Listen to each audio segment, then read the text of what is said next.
You know, I had a lot of fun in Terra. I'm not gonna lie. I met a lot of new people, and it was pretty much amazing. It only lasts for about 4 days, which is, a good enough time for a test. And it gave me enough grasp to understand what the community is like and what the game is like. So in this video, I'm going to explain, is this game really worth your time, your effort, your sweat, your tears, building relationships and friendships with people you never met on this game before? I'm going to give you the real, genuine perspective I have. I've streamed this game all 4 days and I loved every single moment of it. There's a few things I will critique in this video, so, pay attention to those. Those are very important to know. So yeah, let's get right into it. I really thoroughly enjoy this game. The first thing I'm going to talk about is probably I'm going to go with the skill UI gameplay. Something that you guys can understand first, and something that's pretty much important I want to bring up to this video as well. Alright, so the first thing I want to bring to light is that I thought that the UI system was going to be very, very complicated and complex. As you know, on PC, the Tera version on PC, is a lot of keybinds. You can make certain skills, certain keys, and for quick access. I didn't know how they were going to pull it off on an actual console, because PC is very, very, very difficult in way of key binding and all that good stuff. It's just really, I give those PC players a lot of credit. And moving that system into PS4, excuse me, I was very scared and I was a little skeptic because I didn't understand how it was going to work, but it works very, very well. As you see in the gameplay right now, is that we have 2 bars. There's a third hidden bar I will talk about in another video. That's for another time. But as you see, we have 2 bars, and you access your skills. You click your L2, you click your up, down, you click your square, and then you have another set of skills that you can use: L1 plus a directional key, or L1 plus square. And it's very, very smooth, and the transition period is very, very smooth as well. It's not clunky. It's not what you think it is. It's not as complicated and complex as you think. It may look scary, but it's not that scary, and I promise you, you will get to know it very, very well. It's very understandable. Let's move on to the graphics of Tera. Tera offers a vast majority of an open world space with a lot of content to fill your heart and desires. So we have to thank the developers real quick, because it's not repetitive. It's not the same texture face thing you see in ESO. You see the same person like 5 times in like whole different areas. This game offers a wide variety of places you can go, and the graphics are beautiful. I love the open world mechanic. It's very, very well executed. It's hundreds, maybe even thousands of missions you can go on, and you will never ever be satisfied. You want to continue and do more and more and more. I like Tera for that aspect. However, I do have to criticize that sometimes following the missions is a little bit hard because the way the map is designed, which is a little bit of a flaw, and I hope they fix. The only map issue I have is that sometimes the quests and the map kind of comes together a little bit. So you think that some of the quests is in the map area, and it's really not. It's in a whole completely different section of Tera. That's the only thing I really have to complain about. But the overall Tera experience of graphics and overall open world experience, I'll give it a 9.5 out of 10. It provides wide, amazing storyline quests, a lot of good dungeons, and a lot of loot. That's the next thing we're going to talk about, is the loot mechanic in Tera. And how does it work? Is it good? Is it trash? We'll see. I have to appreciate Tera for one thing. And one thing they have gotten correct is the option to round robin. I meant to say round robin. I don't know what the hell happened to my recording. Back to the video. Or for free for all. I really appreciate that aspect of Tera. If you don't know, round robin is that it goes to different people of your class and you guys can vote on that and roll for it. Free for all is just how it sounds. Anybody can have anything that drops from a monster or a mob. One thing that got it right from Neverwinter is the way the monsters are put together.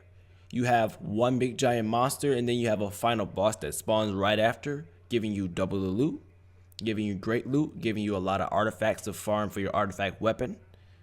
I really appreciate also the designs of the monster. They're very well executed in design. I love their skills. I love that some monsters are AoE based.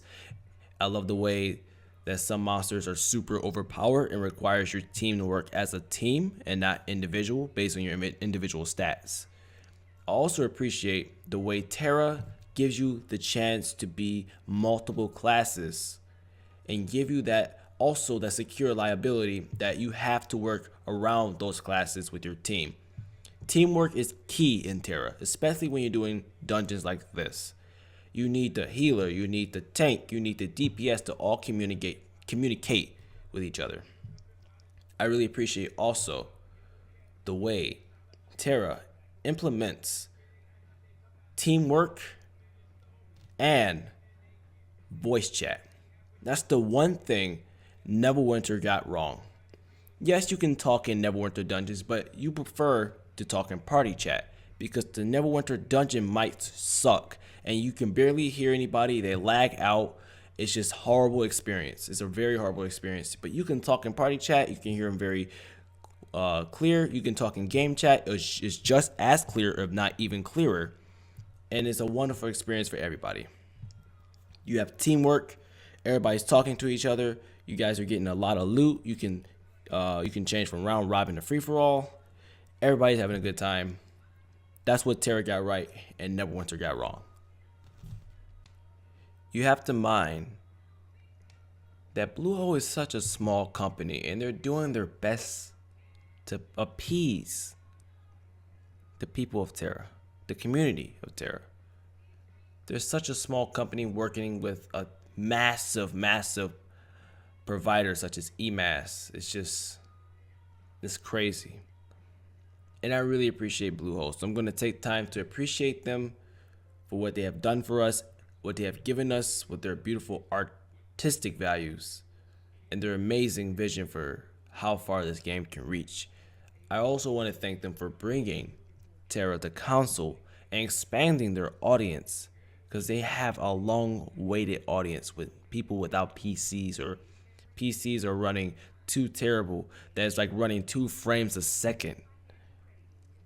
You don't have to worry about that. Tera may have its issues, okay? I'm not gonna lie. It may have a little bit of lag here and there. It might have a little bit of jump. You might even lag out. You might even freaking crash. But that drive you want to just get back on the game and just get back and explore. That's the thing that Tera has over Neverwinter.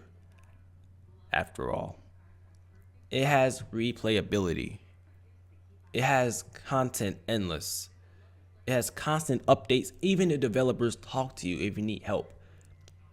Now, I don't mean to bash on Neverwinter because that's what started my channel, and I will never forget where I came from. However, we have to take time and think about reality. Which game would you prefer to play?